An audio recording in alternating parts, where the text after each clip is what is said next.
यही पे एगो लाइन बड़ी सुंदर कहल गई, मम्मी के बोला दे और पापा के बोला दे, मम्मी के बोला दे और पापा के बोला दे। आए जितना गोदी वाले मोड़ धल बात सब उड़े के चाहिए कि अंगना में रेडियो तू रूप वीडियो अच्छा चाव बच्चों न बनवा दे राजा जी। कि हमरा बबुआ न सोहर का दे राजा जी।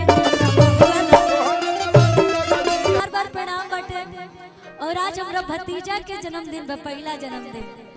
ई तो पहले ही से वायरल बड़े इंस्टाग्राम पर आप सब देख ले हो बहुत सारा वीडियो। और आज हम सच में गावे ना आइल रही, आज बस हम थोड़ा एंजॉय करे आइले काहे कि आज हमरे भतीजा के जन्मदिन रहला। तो सबकर स्वागत करे भी आइल रही, जितना भी कलाकार ए मंच पे आइल बने, यारा के धरती पे यानी हमरा घरे आइल बने। बहुत बहुत धन्यवाद कल्लू भैया के और तमाम बहुत सारा कलाकार है। रंजीत सिंह सर आइल बने, हमार सूरज दोस्त बहुत अच्छा राइटर, आसू बाबा, प्रियांशु सर, टिंकू सर, सुखदयाल भैया, निक्की निहाल भैया, बहुत सारा लोग है जहाँ आइल बा, बहुत लोग गई आवत जात बटे। तो बहुत बहुत धन्यवाद। और देखिए अभी तक की सुतल रहे, लेकिन जब हमार बार आई तो उठ गई। अब यही से पर पता चला था कि बुआ भतीजा के प्यार कितना बाटे है ना। तो सोहर गाई जब हम तब मजा आई, काहे कि सोहर के मजा तबे आई जब भतीजा हमारा पास बा, भौजाई हमारे सामने। और भैया कहाँ गए? हेलो तू सोहर गई बोले, लेकिन हम एगो आग्रह करब, भौजाई चोरी के निकाल। जब तहर ननद तहर बेटा के गोदी में लेके सोहर गावते तब गावे से पहले तू दे दो। निकाल, लजा मत, सासू में से तू लजा मत, सासू में डरती है ना तारा।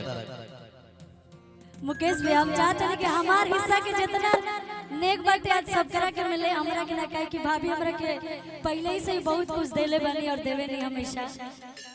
ठीक है, हमको भाभी हमेशा देती है और एक माँ की तरह प्यार करती है, इससे बढ़ के मिले क्या चाहिए।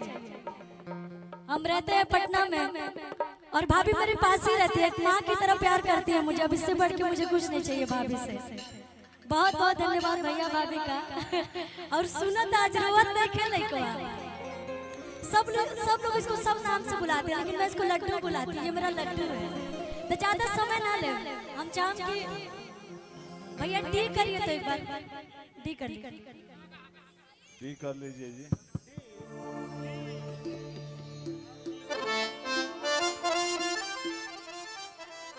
और मैक्स हॉस्पिटल के ऑनर हमारे पवन भैया भी आए हैं हमारे बीच, बहुत बहुत धन्यवाद भैया का।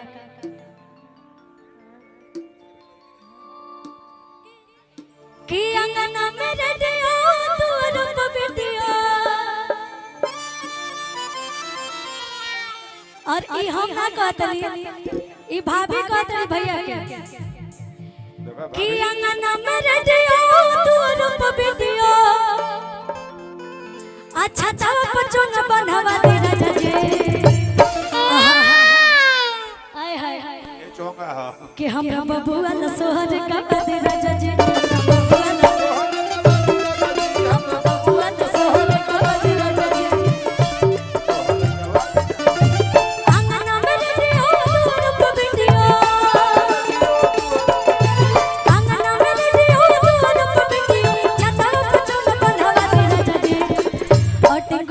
सर की तरफ से बहुत बहुत सारा प्यारा आशीर्वाद।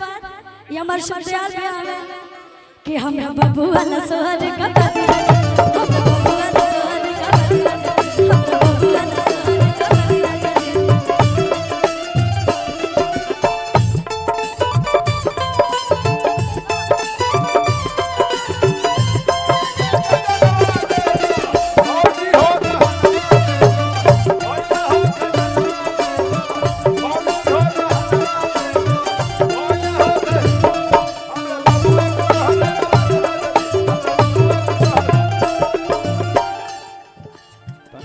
और सबे के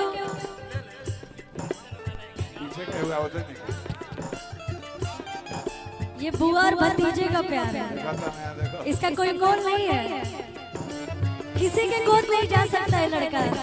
और कितना वो रोता रहे, जब मैं जाती हूँ तो चुप हो जाता है, ये बात सच है।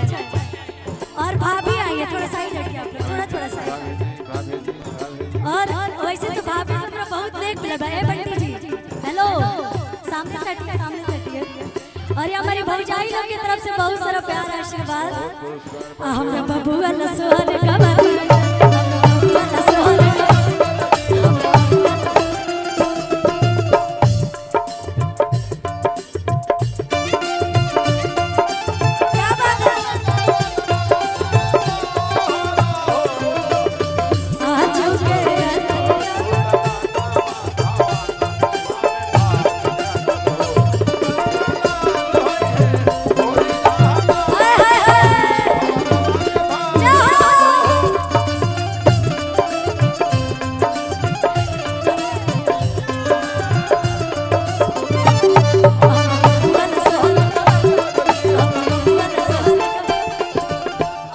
कहूँ आ जाए सब है।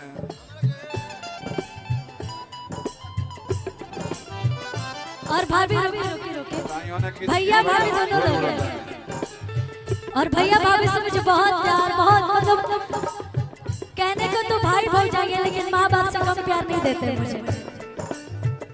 यही पे एगो लाइन बड़ी सुंदर कहल गई, कहे के बा मम्मी के बोला दे और पापा के बोला दे, मम्मी के बोला दे और पापा के बोला दे। आए जितना गोटी वाला नोट धैल बात सब उड़े के चाहिए। ये मामा है, बबुआ के मामा है, मामा जी लोग भी यहाँ पे आए हैं। अच्छा तो सरकार ये हम नहीं बोल सकते हैं, बबुआ के मामा जी लोग भी आए हैं। मम्मी के बोला दे और पापा के बोला दे,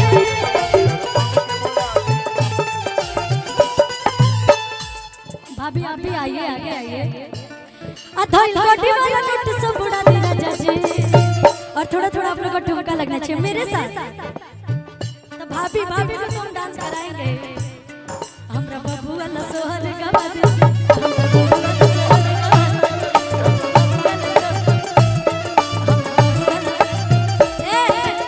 बबुआ के चाचा लोग भी इधर आइए। चाचा लोग की तरफ से क्या मिल रहा है मुझे?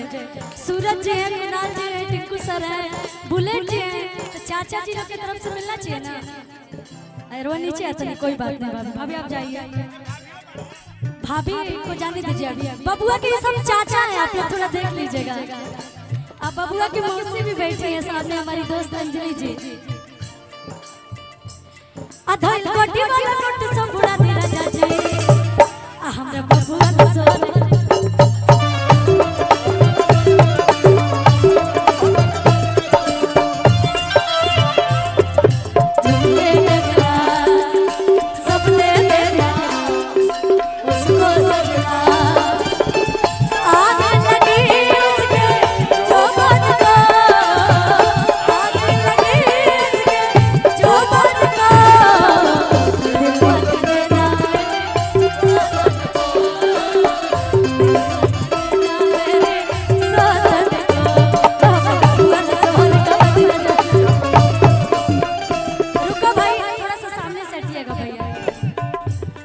जितना चाचा लोग हैं तो सब चाचा अपन अपन चाची लेके आओ लोग जाके ले एंट्री नहीं की। एक मिनट भैया भाभी, जितने चाचा इकट्ठे हुए सब अपनी अपनी चाची लेके आएंगे। बबुआ की चाची लेके आएंगे आप लोग, सिंगल एंट्री नहीं है यहाँ पे। कि चाचा के बोला दी और चाची के बोला दी।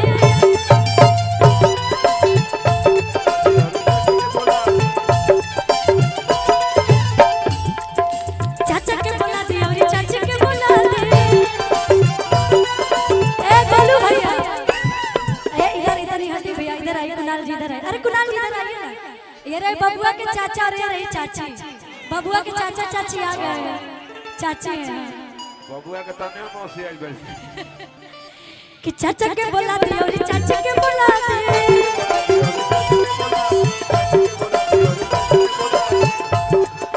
अब बबुआ के फुआ जब यही जब बड़ी तो कहो, अब बबुआ के फुआ के नचा दे राजा जी।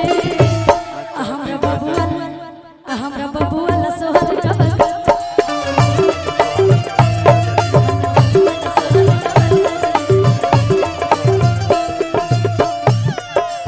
नहीं भैया, ए गोलू भैया,